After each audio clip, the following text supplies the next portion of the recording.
Dahulu, ya di zaman Nabi Muhammad SAW, ada orang yang kemudian hatinya itu masih berada dalam fitrah.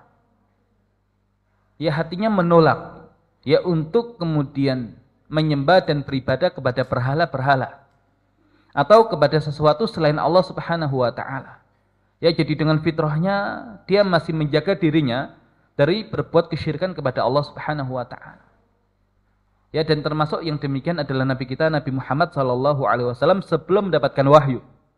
Dan orang-orang yang kemudian juga berakal, ya mereka juga sama. Ya mereka membentengi dirinya dari berbuat syirik kepada Allah. Karena orang yang berakal, ya tidak mungkin menjadikan sesama makhluk sebagai sesembahannya. Ya makanya kenapa kemudian manusia itu ketika berbuat syirik dikatakan zalim. Ya tidak hanya zalim kepada Allah tapi zalim kepada dirinya.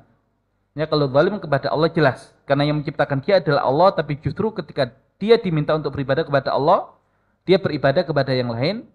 Tapi zalim terhadap dirinya adalah ketika manusia itu dijadikan sebagai makhluk yang paling mulia, tapi justru kemudian yang diibadahi adalah makhluk yang tidak lebih mulia daripada manusia.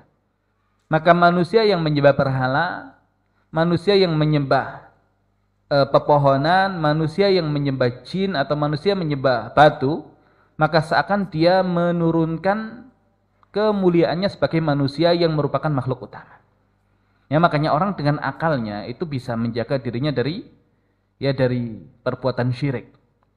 Dan ini ada ya di kalangan orang-orang yang masih lurus agamanya sebelum diutusnya Nabi Muhammad SAW. Nah, bayangkan ya ketika masih dalam keadaan yang lurus itu, ya masih dalam keadaan fitrah keislamannya, masih dalam keadaan akal yang bisa membentenginya dari perbuatan-perbuatan dosa, tapi tetap tidak enak rasanya. Ya tidak enak rasanya untuk mengarungi kehidupan dunia ini ya tanpa ada bimbingan dari Allah Subhanahu wa taala. Ya makanya kenapa salah satu kenikmatan yang Allah sebutkan untuk Nabi Muhammad SAW di dalam surat yang temanya memang tentang kenikmatan-kenikmatan yang Allah berikan kepada Nabi SAW adalah surat Ad-Duha. Ya salah satu nikmat yang Allah sebutkan adalah wa wajadaka dhalan fahada. Dan dia mendapatimu dalam keadaan dhalan. Dan dhalan di sini bukan berarti kemudian sesat, tapi belum mendapatkan petunjuk. Artinya fitrahnya Islam. Kemudian akalnya menghalangi untuk berbuat kesyirikan ya terhadap Allah Subhanahu wa taala. Tapi bagaimana cara beribadah kepada Allah?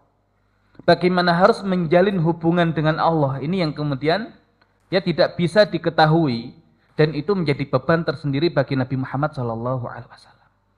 Ya juga bagaimana kemudian berinteraksi dengan sesama manusia itu pun tidak bisa.